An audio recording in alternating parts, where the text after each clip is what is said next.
Hey, what's going on, guys? Welcome to the channel. At UFC Fight Night Charlotte, there were some great wins, some good performances by certain fighters, even some crazy finishes.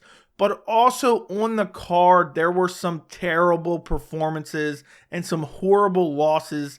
And in this video, we are going to look back at that UFC Fight Night, and I am going to give my opinion on who should be cut based on their performance at UFC Fight Night Charlotte. Before I even get into my opinion, because there's one on this list that absolutely appalls me and disgusts me, and I really can't wait to talk about it. And also there's one on this list that's going to be kind of shocking to some of you guys. But comment down below, who do you believe should be cut from the roster after their performance at UFC Fight Night Charlotte? Starting off with first on the list, and this is not going to surprise a lot of people, and that is 38-year-old Court McGee. He needs to be cut from the organization. You look at his resume, and this is insane to me. Of his last 12 fights, he is 4-8. And you look at, he fought Matt Brown at UFC Fight Night Charlotte, and the commentary team made it seem like he got KO'd out cold and he was flatlined. No, he got hit with a big shot and then just packed it in. His eyes were still wide open. He was still looking around. He was not out, and he just laid down and said, he pulled the old Undertaker right before the Undertaker sits up. He was not out. He's 38 years old. I mean, he got KO'd in his last two fights. The two most recent wins he has is back in January of 2022 and May of 2021 against not great opposition. He even lost to Carlos Condit when Condit was on his way out. And Court McGee is just at a point in his career. He's been in the UFC forever. It's time to say goodbye. It's time to say goodbye. Matt Brown is close to a dead corpse himself. And I'm happy they at least matched these legends up against each other, so at least one of them had a chance to get a win. But I don't want to see Court McGee fight anymore. I don't want to see him get finished anymore. You know, he has a lot of wear and tear on his body. He's been finished brutally in his last two fights. I mean, Jeremiah Wells, who came up with that matchmaking? Court McGee versus Jeremiah Wells. I don't know who came up with that. That was a sacrificial lamb to Jeremiah Wells.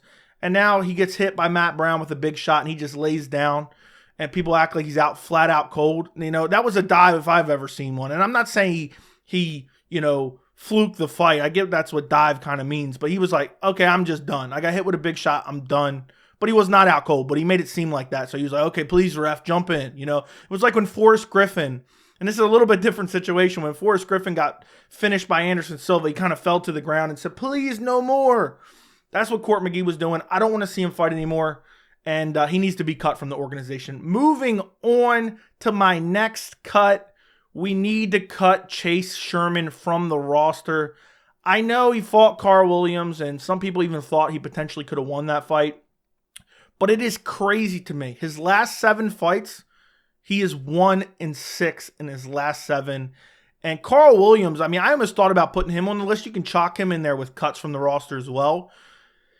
Carl Williams has no cardio. Half the fight he was running and turning his back and running and then throwing a couple counter shots. But this was an atrocious display of skill set by Chase Sherman. And, you know, he got his second chance. I think he came in on short notice and fought Jared Vanderaa because he was cut. He was cut from the roster after Alexander Romanov submitted him back in April of last year. But then he got another opportunity when there was an injury. They needed someone to step in to fight Jared Vanderaa, who doesn't belong on the roster either. He beats Jared Vanderaa by TKO. Then he fights Waldo Cortez Acosta, who can't defend a leg kick to save his life, but he lost to Waldo Cortez. And now he loses to Carl Williams. I mean, we're talking about bottom of the barrel UFC heavyweights here, and he's losing. And, I had no problem with a 30-27 scorecard. There were some people saying that maybe Chase Sherman got this round and that round and potentially could have won 29-28. I didn't see that. I saw horrible striking.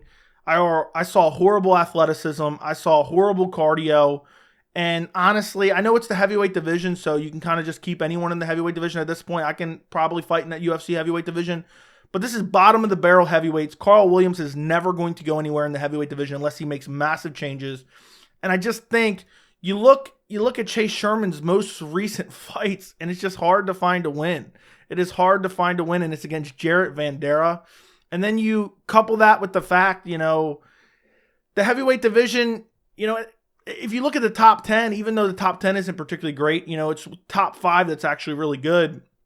He's not competing with any of those guys. He's not beating guys who were in the top 15. So what's the point of even keeping him? It's time to cut Chase Sherman from the UFC. Moving on to my next cut. This was the first fight on UFC Fight Night Charlotte. And that is, we need to cut Jessica Rose Clark. She is an absolute bum. We need to cut her from the organization. She lost to Tanora Lisboa. And you look at Tanora Lisboa, and I actually picked Jessica Rose Clark in this fight because you look at her most recent opponents. Her most recent opponents were 11-8, and then her win before that, the person she beat was 1-4. The fight before that, the person she beat was 0-1. The fight before that, she beat someone who was 0-0. Very limited experience. And she went out there, and I know the commentary team likes to pretend. They even, I think it was DC or something that said, Jessica Rose Clark's one of the best strikers in this division. I don't know what universe he's living in, but the only reason Jessica Rose Clark has been kept on this roster is because of the UFC simps. There's a subset of fans that can't talk to women, that can't approach women, that's never had a girlfriend, never had a wife, and they just simp out for these UFC fighters. And we have Jessica Rose Clark, who's, who they deem to be attractive, and they like her tattoos, and they're like, oh, I like to watch her because I want to be a simp, and I want to look at her as she's scrambling around the cage. She's a bum. Her skill set is horrible, and she will never be successful in the women's flyweight division. And also, she's 11-9. She's 11-9. That's crazy. In the women's bantamweight division, apparently this fight was in. That's what Tapology is saying. But, I mean, it's just crazy to me that you have the bantamweight division that's so bad as it is, and Jessica Rose Clark doesn't even crack the surface of the bantamweight division. She's horrible. She's not a good striker. She's not a good grappler. She can't take a shot. She doesn't really have good cardio. She was spamming the takedown against a girl who hasn't really fought any good competition, and she was getting outstruck, outgrappled. She had nothing for her. She's opening up the fight card on the prelims, the first fight of the night, and she's losing again. And then you look at her last fight against Julia Stolarenko. She got armbarred in the first round in 42 seconds. The fight before that, she got armbarred in the first round. Her last win is against Jocelyn Edwards, who was kind of bottom of the barrel as well. Jessica Rose Clark, the only reason the UFC is keeping her around is because the UFC simp for her. She's 11-9. She almost has the same amount of losses that she has wins. She doesn't have a quality win on her entire MMA resume. That's crazy. I know some people probably thought, oh, she beat Paige Van Zandt. Paige Van Zandt was a bum. Always a bum. People were simping for her as well, and that's why she was on the UFC roster. So it's really time to cut Jessica Rose Clark. The skill set isn't there. I don't want to see her ever fight again. She's standing there waiting for the ref to raise her opponent's arm. She just looked defeated. She looked like she was going to retire right there in the cage. Has gotten finished 3 times in a row. Obviously doesn't have the jiu-jitsu. And I think it's time. I think it's time she's gone. I mean, these girls that she's losing to, Stephanie Edgar, Julia Stolarenko, Lisboa, none of those are even particularly great fighters, and she's getting finished by all of them. I don't want to see her fight in the organization again. Moving on to my next cut from the UFC, and this is the one that actually gets me really infuriated. And this is actually 2 cuts, but we'll start with one. And that is Mandy Bohm. She needs to be cut from the organization. She is horrible. She lost all 3 rounds, keep in mind. But because the referee took 2 points because of a little push kick at the end of the round, and then an illegal knee that she faked, it didn't even land that hard. And I get it, Yeon Kim shouldn't have thrown the illegal knee to begin with. And we'll get into her in a second. But she faked it, There was larger shots landed, more powerful shots landed throughout the fight that she didn't have that same reaction to. As soon as it landed, she pulled the old Nick Diaz, Robbie Lawler, UFC 226. She said, and then she proceeds to open her eye fine, then close her eye the second the doctor comes in. Open her eye fine, close it the second the doctor comes in. It's an embarrassment of her performance. She was hyping up over the getting the win. And, she should be on a 3-fight losing streak. Her last win should have been in Bellator in 2020 because she shouldn't have got this win against Yeon Kim. And she's just a garbage can. This girl is just filling a slot on the card. And I know the barrier of entry to the UFC has lowered significantly over the past few years, but you put on a shit performance. You lost all 3 rounds. Even with 2-point deductions, she should have still lost the fight because they gave Bohm the first round because she had top control, but she got rocked before that. And then she did nothing. She had some submission attempts. I don't care. I don't care about all that. She lost that first round. She lost the second round. She was losing the third round. The illegal knee didn't even land that hard. She fluked her way to a win. She pulled the Aljamain Sterling, and this will continue to happen. And what really pisses me off about this is she's playing the hand game. She's up. She's standing on her feet, but she's putting the hand down. Don't knee me. I'm putting my hand down. Don't knee me. And she gets kneed. She baits her way into a win, and she still shouldn't have gotten it because it should have been 30-27 for Yeon Kim, and then you should have subtracted 2 points. So then it should have been 28-27 for Kim. And Mandy Bohm was happy about this win. She was hyped up as they're reading the decision. And it took 40 minutes. You need to also, side note, we'll talk about that later. Never mind. I'm not even going to get into that right now because I'm going to go on a tantrum. But I'll talk about that at the end of the video. She needs to be cut from the organization. Horrible performance. Horrible fighter. I never want to see her fight again. And what's her overall record? She's 8-2. She should be 7-3. She's a garbage can.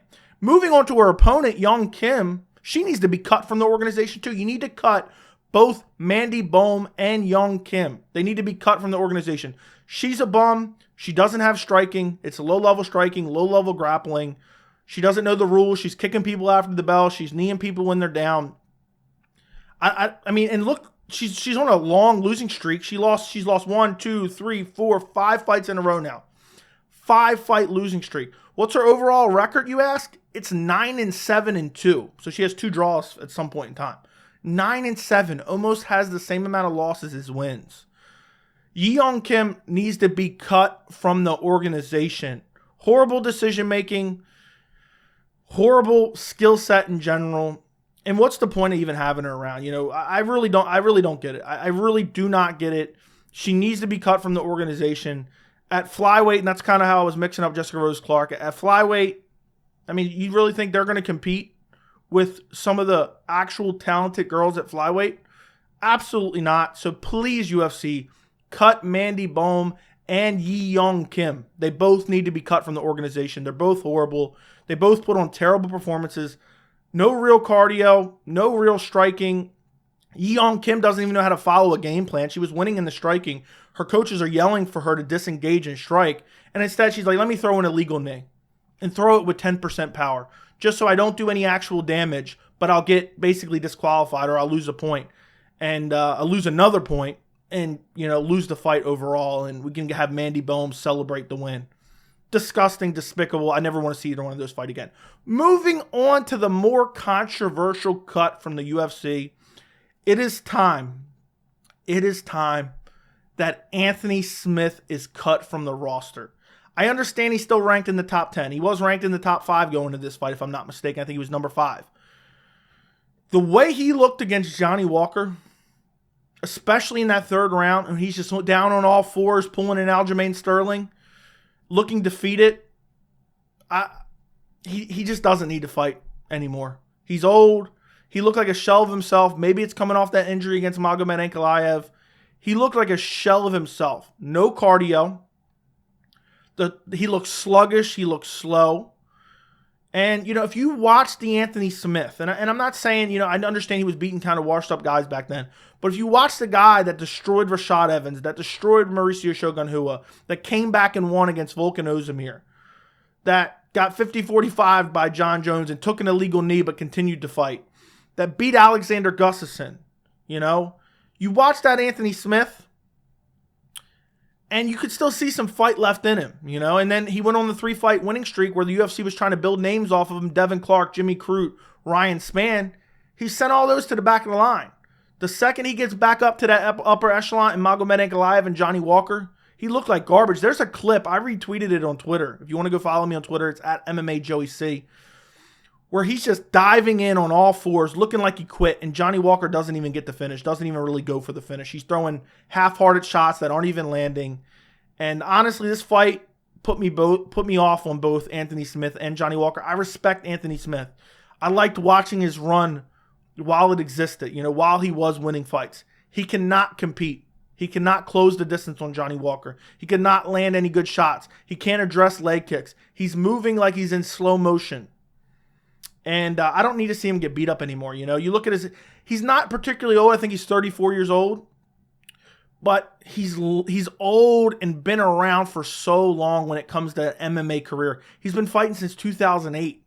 Since 2008. He is 36 and 18. That is a lot of fights. And he's been finished by knockout 10 times. He's been submitted 4 times. And he's lost via decision 4 times. And those decisions, he's even taken damage in, you know? And then I think back to the Glover Teixeira fight where he got TKO'd. I think it ended up being a doctor. No, it wasn't a doctor stoppage. I think the ref finally jumped in and showed mercy in the 5th round. He took a lot of damage in that fight. I don't want to see Anthony Smith fight anymore. It's time to cut him from the organization. I would prefer the UFC to just ask him to retire rather than cut him. I think that would be more respectable for a veteran like Anthony Smith who's been around forever. Last on the list, and this is not really a UFC cut, but it kind of is as well. I want the entire Charlotte Athletic Commission cut. The referees are horrible. The judges aren't particularly great. And then for an actual UFC cut, I want the entire commentary team cut. Dominic Cruz is horrible. He's got CTE. Daniel Cormier is horrible. And John Anik, all he does is read gambling ads for DraftKings, okay? So I just want all of them gone. And that's a topic for another video, especially Dominic Cruz. I'm a little bit exaggerating on the John Anik side of things because John Anik isn't terrible other than his corny lines. But we need to get rid of Dominic. Dominic Cruz doesn't understand the scoring criteria. Daniel Cormier says the most outrageous things. And then when there's actually notable action going on in the fight, they're just talking about something else, you know? And then you got Dominic Cruz holding vendettas against certain referees. Then when referees actually make legitimate mistakes, there's no criticism. And, you know, I can't listen to him anymore. I wish there was an option just to listen to crowd and octagon noise rather than the commentary. But I'm thinking about making a whole video on that, so let me know down in the comments if you want to see that. Let me know what you think about my cuts from the UFC roster down in the comments. Thank you guys so much for watching. Don't forget to like the video and subscribe to the channel, and I will see you in the next video.